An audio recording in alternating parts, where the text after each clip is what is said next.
अब आता है सिलेंड्रिकल पोल स्टेटर, ठीक है। तो इससे पहले जो हम लोग पढ़े थे सैलिएंट पोल स्टेटर, सैलिएंट पोल में प्रॉब्लम ये था कि स्पेस का प्रॉपर यूटिलाइजेशन नहीं हो रहा था, साथ ही साथ उसमें सेंट्रीफ्यूगल फोर्स ज़्यादा लग रहा था, ठीक है। तो उस चीज़ को ओवरकम करने के लिए मैंने सिलेंड्रिकल पोल स्टेटर पढ़ा, ठीक है। अब सिलेंड्रिकल पोल स्टेटर में क्या होता है कि सिलेंडर टाइप का एक प्लेट होता है जिसके ऊपर वाइंडिंग किया हुआ होता है, ठीक है। तो ये जो चीज़ दिख रहा है ये समझ लो बेस है, इसके ऊपर जो है सिलेंडर बना हुआ है और वायर कुछ ऐसे ऐसे लपेटा हुआ है, मतलब लंबाई लंबाई, ठीक है, कुछ इस फॉर्म में समझ लो। यहाँ पे एक सिलेंडर है, ठीक है, और लंबाई के फॉर्म में लपेटा हुआ है। ये जो बताया गया है ना, ये सिर्फ इसका बेस है, समझ लो सिलेंडर यहाँ पे रखा हुआ है, ठीक है, सिलेंडर यहाँ पे रखा हुआ है, ठीक है, ये बेस है, ठीक है। कहने का मतलब ये जो वाइंडिंग दिखा रहा है ये वाइंडिंग एक्चुअली बेस का है। इसमें भी आइडियल डायरेक्शन ऑफ करंट वही होता है कि करंट हर फेज से इंटर कर रहा होता है, ठीक है, आइडियल डायरेक्शन यही है, ठीक है। यहाँ वाइंडिंग कुछ इस प्रकार से किया होता है कि हर फेज 60 डिग्री के टाइम डिफरेंस पे होता है, और जबकि आइडेंटिकल फेज 120 डिग्री के टाइम डिफरेंस पे होता है, ठीक है। ये देखो ये ए है, ठीक है, ये भी स्टार फॉर्म में ही है, ठीक है। ए का जो ए डैश है, बी का बी डैश और सी का सी डैश, ये तीनों कनेक्ट कर दिया न्यूट्रल से, और ए का जो टर्मिनल है, बी का जो टर्मिनल है, ये सब आउट टर्मिनल है, ठीक है। आइडियल में क्या मानते हैं कि करंट ए से अंदर घुस रहा है, बी से अंदर घुस रहा है, सी से अंदर घुस रहा है, ठीक है।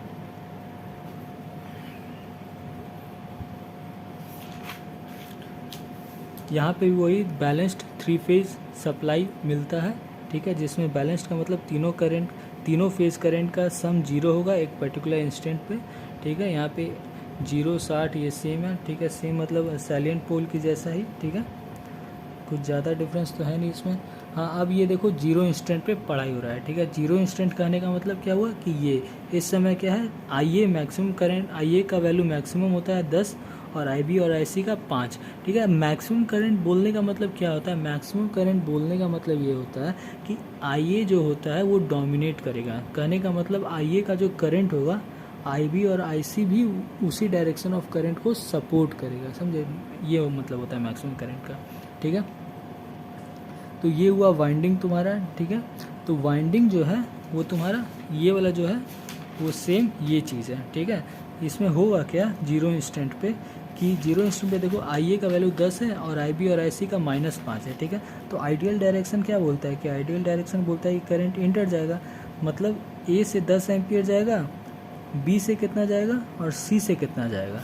तो देखो बी और सी का वैल्यू -5 है, कहने का मतलब बी से -5 एम्पियर करंट अंदर जाएगा, सी से -5 एम्पियर करंट अंदर जाएगा। प्रैक्टिकल मतलब क्या निकला, माइनस के कारण डायरेक्शन रिवर्स हो जाएगा। कहने का मतलब बी का जो टर्मिनल है उससे 5 एम्पियर करंट बाहर आएगा, सी का टर्मिनल से भी 5 एम्पियर करंट बाहर आएगा, ठीक है। ए का टर्मिनल से 10 एम्पियर करंट अंदर घुसेगा, ठीक है। और ये तीनों न्यूट्रल से कनेक्टेड है, इसका मतलब ये हुआ कि इधर वाला जो 10 एम्पियर करंट गया ये ए में ऐसे गया, ए डैश से होके बाहर आया, और ये जो 10 एम्पियर है ये स्प्लिट कर जाएगा 2 भाग में, that is C dash and B dash, ठीक है। सी डैश में भी 5 एम्पियर अंदर गया, अब बी डैश में भी 5 एम्पियर अंदर गया, दोनों मिलके बी वाले टर्मिनल से और सी वाले टर्मिनल से बाहर आ गया। तो सेटिस्फाई हो गया ना बैलेंस्ड कंडीशन, कुछ ऐसा ही हुआ है। देखो 10 एम्पियर ए से अंदर जा रहा है और ए डैश से 10 एम्पियर बाहर आया, और ये जो 10 एम्पियर बाहर आया ये स्प्लिट किया 5 एम्पियर, और ये 5 एम्पियर है, ये दोनों 5 एम्पियर सी डैश से और बी डैश से होते हुए बी से बाहर आएगा, सी से भी बाहर आएगा, दोनों सेटिस्फाई कर गया, ठीक है। इसी का जब स्टेटर पे जब हम लोग अब देखो होगा क्या कि ये जो एक वाइंडिंग है ये स्टेटर पे किया हुआ है, ठीक है। ये ए है, ये बी है और ये सी है, ठीक है। लिखे नहीं है क्या यार इसमें, ये ए है, ए में क्या था कि 10 एम्पियर करंट इंटर हो रहा था और बी और सी का क्या सीन था कि बी से 5 एम्पेयर करंट बाहर आ रहा था, सी से भी 5 एम्पेयर करंट बाहर आ रहा था, ठीक है। तो अब करंट बाहर अब ये देखो डॉट पोलैरिटी और क्रॉस पोलैरिटी का सिग्निफिकेंस क्या है। तो याद करो ट्रांसफार्मर में हम लोग पढ़े थे कि नेचर ऑफ वाइंडिंग जो होता है वही बताता है कि करंट उस पर्टिकुलर टर्मिनल से बाहर आ रहा होगा या फिर अंदर जा रहा होगा। कहने का मतलब ईएमएफ इंडक्शन जब हो रहा होगा तो नेचर ऑफ वाइंडिंग जैसा मैन्युफैक्चरर ने किया होगा उसी के अकॉर्डिंग किसी एक टर्मिनल से करंट बाहर आएगा और किसी एक टर्मिनल से करंट अंदर जाएगा, ठीक है। तो वहाँ पे डॉट का मतलब क्या था, डॉट का मतलब कि करंट बाहर आ रहा है, ठीक है। और क्रॉस का मतलब क्या था कि करंट अंदर जा रहा है। वही डॉट और क्रॉस यहाँ पे बताया गया है, वही मतलब वही डॉट और क्रॉस को यहाँ पे रेफरेंस लिया गया है, ठीक है। आईए में क्या था, आईए में 10 एम्पियर अंदर जा रहा था, कहने का मतलब आईए के पास क्या हो गया, क्रॉस हो गया। सिमिलरली ये 10 एम्पियर आईए डैश से बाहर आ रहा है, आईए डैश से बाहर आ रहा है तो आईए डैश ये वाला क्या टर्मिनल है, आईए डैश, तो इससे क्या हो गया, इसको हम लोग डॉट बता दिए, ठीक है। अब चूँकि मैग्नीट्यूड सबसे ज़्यादा है तो इसी का फ्लक्स सबसे ज़्यादा इफेक्टिव होगा, तो इसको हमने हाईलाइट करके दिखाया है, ठीक है। हाईलाइट करने का मतलब क्या हुआ कि इसका फ्लक्स सबसे स्ट्रांग बनेगा, ठीक है। साथ ही साथ आई बी और आई सी से करंट क्या हो रहा था, बाहर आ रहा था, बाहर आ रहा था मतलब आई बी और आई सी क्या हो जाएगा, डॉट हो जाएगा। क्यों, क्योंकि करंट इससे बाहर आ रहा है, मतलब करंट बाहर आ रहा है तो वो डॉट से रिप्रेजेंट होता है। सिमिलरली आई बी ये तुम्हारा आई सी डैश और ये तुम्हारा आई बी डैश, इसमें क्या होगा, करंट अंदर जा रहा था, यहाँ पे देखें तो ये क्रॉस हो गया, ठीक है। तो ओवरऑल अगर देखोगे तो ऊपर वाला तीनों क्रॉस है, नीचे वाला तीनों डॉट है, ठीक है। अब इस डॉट से मैग्नेटिक फील्ड हम कैसे पता करेंगे, उसका एक्सप्लेनेशन मैंने इसके लास्ट में किया हुआ है, ठीक है। दिखाता हूँ अभी, ये सब मैं वापस आऊँगा। हाँ ये वाला देखो, ये वाला मैं बताया है कि डॉट और क्रॉस के अक्रॉस कैसा मैग्नेटिक फील्ड डेवलप करता है, ठीक है। देखो तो लॉजिक यहाँ पे ये है कि डॉट जो है मैग्नेटिक जब करंट फ्लो कर रहा था ऐसे, तो डॉट क्या रिप्रेजेंट कर रहा था, डॉट तुम्हारा नॉर्थ को रिप्रेजेंट कर रहा था, ठीक है। नॉर्थ मतलब थंब, जब हम लोग right hand curl rule use करते हैं तो थंब क्या बताता है, थंब बताता है तुम्हारा मैग्नेटिक फील्ड। मैग्नेटिक फील्ड के अंदर थंब क्या बताता है, थंब होता है नॉर्थ और ये नीचे वाला जो बेस है ये साउथ होता है, ठीक ना। तो कुछ इसी तरह से हम लोग को यहाँ पे मैग्नेटिक फील्ड का डायरेक्शन डिड्यूस करना है, ठीक है। यहाँ पे डॉट है, डॉट कहने का मतलब क्या हुआ कि यहाँ से यहाँ ये नॉर्थ पोलैरिटी बन रहा है, ठीक ना, नॉर्थ पोलैरिटी बन रहा है। तो नॉर्थ यहाँ पे कहाँ है, मेरे थंब पे है, तो कहने का मतलब हम लोग को थंब कुछ इस तरह रखना है। अब कर्ल का डायरेक्शन देखो, कर्ल ऐसे हो रहा है, कर्ल ऐसे हो रहा है, मतलब कुछ इस डायरेक्शन में मैग्नेटिक फील्ड प्रोड्यूस होगा, मतलब कुछ एंटी क्लॉकवाइज। अब ये एंटी क्लॉकवाइज रेफरेंशियल होता है, ठीक ना, हर समय एंटी क्लॉकवाइज सही नहीं होगा बोलना। तो देखो ऐसा सर्कुलर मैनर में मैग्नेटिक फील्ड प्रोड्यूस हो गया। सिमिलरली ये जो डॉट है यहाँ पे भी वही होगा, कर्ल ऐसे है तो ऐसे ही सेम डायरेक्शन में। कहने का मतलब ये तीनों जो डॉट है ये एक ऐसा तुम्हारा मैग्नेटिक फ्लक्स सेटअप करेगा जो कि ओवरऑल देखोगे तो हाफ सेमी सर्कल में ऐसे बह रहा होगा, समझे ना, ऐसे। ये तो सबका इंडिविजुअल फ्लक्स है, ये इंडिविजुअल फ्लक्स ऐड होके एक सेमी सर्कल ऐसे बनेगा, समझे, इधर से इधर जाती हो, ठीक है।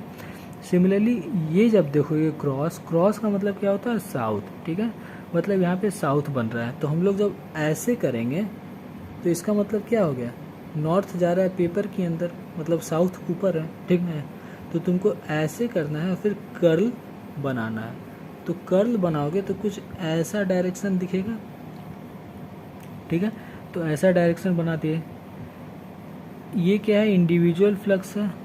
और ये जब कलेक्टिव, ये तीनों क्रॉस का चूँकि एडिटिव नेचर का हो रहा है तो ये तीनों कलेक्टिव फ्लक्स कुछ इस डायरेक्शन में दिखेगा, ठीक है।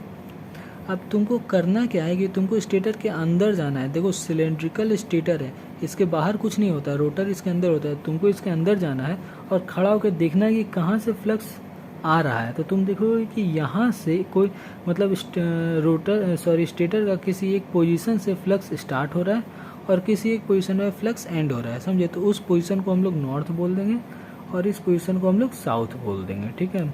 इसी के अक्रॉस एक स्ट्रेट लाइन खींच देंगे तो उसको बोलेंगे मैग्नेटिक एक्सिस, ठीक है। एक्सिस के नीचे अगर देखोगे तो ये कलेक्टिव एक साउथ पोल बन रहा है, ये एक कलेक्टिव नॉर्थ पोल बन रहा है। तो ये 2 पोल का स्टेटर हो गया ना। तो ये कॉन्सेप्ट है कि मैग्नेटिक फील्ड कैसे इंड्यूस मतलब हम लोग पता करते हैं, ठीक है। अब वापस आओ, वहाँ पे कौन सा था, 0 डिग्री था। तो इसमें मैग्नेटिक फील्ड पता चल गया हमें। ये अगर क्रॉस है तो क्रॉस मतलब ऐसे करके ऐसे कर, कहने का मतलब यहाँ से ऐसे, ठीक है। ये डॉट है, डॉट मतलब ऐसे, ठीक है। तो रिजल्टेंट फ्लक्स का डायरेक्शन हमें मिल गया। कहने का मतलब जब IA मैक्सिमम होगा, फेज IA मैक्सिमम होगा तो हमें रिजल्टेंट करंट का डायरेक्शन मिल गया, कुछ ऐसा होगा। ये होगा मैग्नेटिक एक्सिस, ठीक है। एक्सिस के नीचे नॉर्थ, ऊपर साउथ, ठीक है। ये देखो वाइंडिंग का बताया कि एक सिलेंडर है, सिलेंडर में वाइंडिंग कैसे होता है। यहाँ से करंट इंटर कर रहा है, यहाँ से करंट बाहर आ रहा है। जहाँ से करंट इंटर कर रहा है उसको A बोले हैं, दैट इज़ IA, और जहाँ से बाहर आ रहा है उसको IA डैश। जो बाहर आ रहा है वो डॉट पोलैरिटी और जो अंदर जा रहा है वो क्रॉस पोलैरिटी, ठीक है। सेम जो है ट्रांसफार्मर में ऐसे ही पढ़े थे, करंट जिससे बाहर आता था उसको डॉट बोलते थे और करंट का जो टर्मिनल जहाँ से करंट रिटर्न पाथ फॉलो करता था उसको क्रॉस बोलते थे। सेम ट्रांसफार्मर वाला ही कॉन्सेप्ट है, ठीक है। यहाँ पे भी देखो सेम वही चीज़ बताया गया है। ऐसे है करंट का डायरेक्शन, अगर ऐसे है तो देखो ऐसे थंब क्लोज हो रहा है, कहने का मतलब नीचे अंधकार है, ऊपर उजाला है। तो उजाला में तुमको मैग्नेटिक फ्लक्स दिख रहा है कि इधर से इमर्ज हो रहा है, इधर से, ठीक है। तो ये नॉर्थ बन जाएगा और इधर से अंत हो रहा है, मतलब इधर से अंधेरा में चले जा रहा है, तो ये क्रॉस हो गया। सिमिलरली अगर डायरेक्शन इधर है तो तुम देखो हाथ के नीचे क्या है, हाथ के नीचे मेरा अंधेरा है और ऊपर क्या है, उजाला है, ठीक है। तो देखो ऐसे हो रहा है, कहने का मतलब उजाला से अंधेरा की ओर जा रहा है, मतलब यहाँ पे एंड हो रहा है, मतलब ये क्रॉस होगा ऊपर वाला। ऐसे मतलब अंधेरा से उजाला की तरफ, अंधेरा से उजाला की तरफ आ रहा है, मतलब ये नॉर्थ हो जाएगा, ठीक है। सब हो गया। हाँ ये देखो क्रॉस हमारा जो थंब है वो क्रॉस के आके सटा लो, ऐसे कर दो। अगर डॉट है तो डॉट में ये सटाना है, ठीक है, ऐसे और ऐसे डॉट में, ठीक है। सिमिलरली 60 डिग्री पे देखो तो फ्लक्स जो तुम्हारा वो रोटेट कर गया, ठीक है। यहाँ पे ऐसे था, यहाँ पे क्लॉकवाइज थोड़ा सा रोटेट किया, फिर थोड़ा सा और क्लॉकवाइज, फिर थोड़ा सा और क्लॉकवाइज। तो कंक्लूज़न ये मिला कि जब हम लोग एक फेज सप्लाई, बैलेंस्ड सप्लाई देते हैं जिसमें ABC फेज सीक्वेंस होता है, तो हमारा फ्लक्स जो है नेचुरली रोटेट कर रहा है, बिना कोई एक्सटर्नल सहायता के नेचुरली रोटेट कर रहा होता है, ठीक है।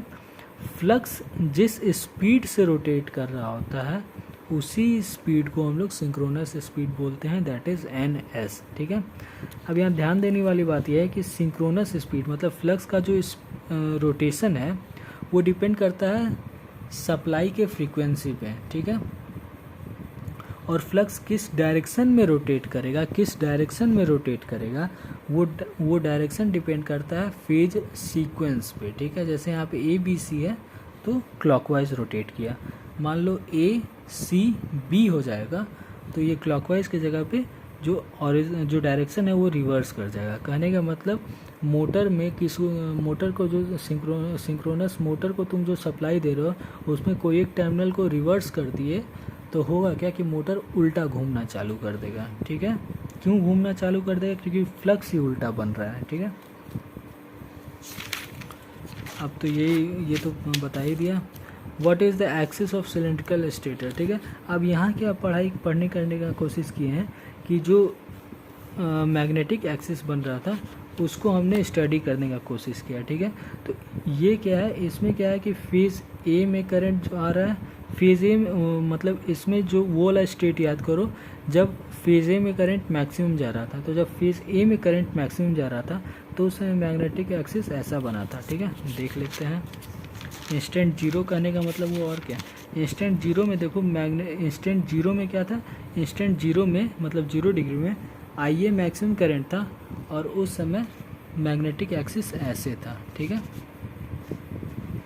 अब देखो ध्यान देने वाली बात ये, आई ए जीरो इंस्टेंट पे आई ए मैक्सिमम है लेकिन मैग्नेटिक फ्लक्स ऐसे बना है। ठीक है, नॉर्थ ईस्ट साइड है। ठीक है,